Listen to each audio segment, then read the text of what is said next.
This is Jordan Tower with JT News. Make sure you smash that like button and hit subscribe. Yeah, I see a lot of you still haven't hit it. It's free. Go ahead, hit subscribe and support the channel. All right, we got to keep this moving. This grind ain't easy, but I appreciate everyone who's been holding it down. Now let's talk about 50 Cent and Jim Jones. 50's been all over Jim lately, and here's the tea. A lot is coming out, and I think Jim's kind of juggling his relationships with certain blogs, trying to set the record straight on what's really going on in his studios. Now, Jim's situation? He's got 3 suites at this building. Not 1, 3. And that's part of where the trouble starts. Some people say, oh, it's just a personality clash with the landlord.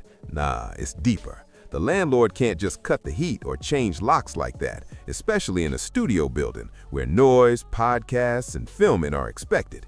Jim's in the Bronx, a bit cheaper, but he's funding all 3 studios out of his own pocket, no outside backing, unlike Joe and Jada with Boost Mobile and Rock Nation involved. Jim's on his own, and sadly, he's burned bridges with people who could have helped him.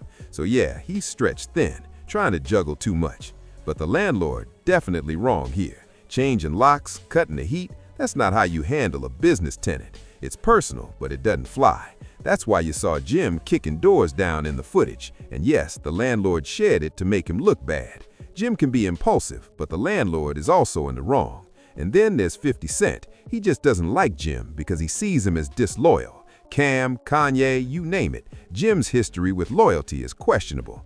They claim this notice is fake. Nah, it's real, but there's time to resolve it. My advice if I were Jim, stop building out anything new there. You don't own the place. You can't squat forever. Cut back, cancel 2 of the leases, and find a fresh spot to actually make it work. This 3-suite setup funded solo is a recipe for stress. All right, here's the breakdown on all that. First, if I were Jim Jones, I'd keep 1 studio going for the podcast, and when that lease runs out, find a new spot to rebuild, or just cancel all 3 leases and start fresh somewhere else. Jersey, Philly, whatever. Just make it work and stop spreading yourself too thin. Now, shifting gears, Lil Yachty came out saying he doesn't respect certain parts of hip-hop's history.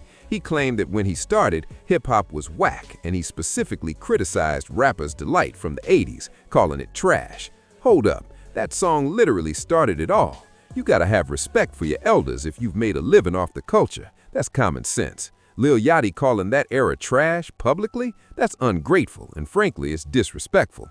You can critique stuff privately, fine. But don't get on radio or social media and trash the pioneers. Run DMC, the Sugar Hill Gang, Melly Mel. These are the people who made the foundation for you to even exist in hip-hop today. I hate seeing that. Without those times, without that grind, none of us would be here. That's why I ignore people trying to stir unnecessary beef over legacy.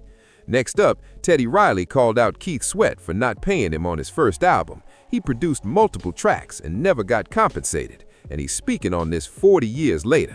But here's the thing, if Teddy really had a legal case, he'd go to court. He's not, which makes me wonder, is this more about calling it out publicly than actually pursuing money? Legal battles drag on, cost a fortune, and even if you win, it eats into what you could have earned. So maybe this is just Teddy venting before it escalates. Still shocking because he produced massive records for Keith Sweat.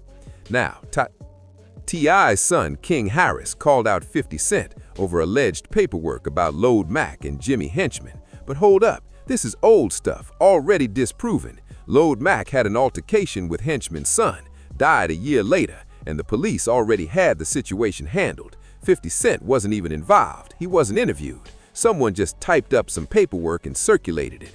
King's upset, defending his family, understandable, but he shouldn't be in this fight. He's never really been through real struggle. And finally, Ice Spice shut down rumors about Pastor Empic. She said she was depressed at the time, but is better now. Respect to her for speaking out and keeping it real.